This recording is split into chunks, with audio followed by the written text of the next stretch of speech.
గజాసురుని గర్భకుహరం నుండి ఈశ్వరుని రప్పించుటకై భవాని శివదీక్ష సాగించుతున్నది. ఎటులా శివదీక్ష సాగించుతున్నదా?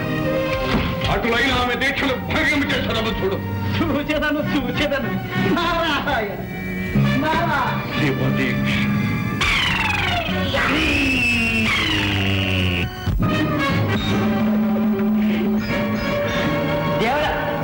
దేవరా ఒక చిన్న సందేహం.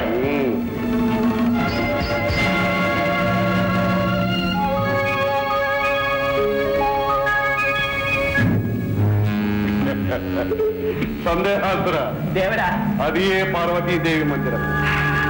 ప్రవేశ ద్వారమున ఎవడో పుడతడు కావలి కాయిస్తున్నాడు. అవును దేవరా. మేము లోపలికి ప్రవేశించి మా శాంభరీ విద్యా ప్రభావంతో ఆ శాంభవి దీక్షణ భగ్నమనరుస్తాం. దేవరా, ఈ ఒక్క అవకాశం మాకు కల్పించండి. అవును దేవరా, మేము ప్రయోజకులమని నిరూపించుకోనివ్వండి.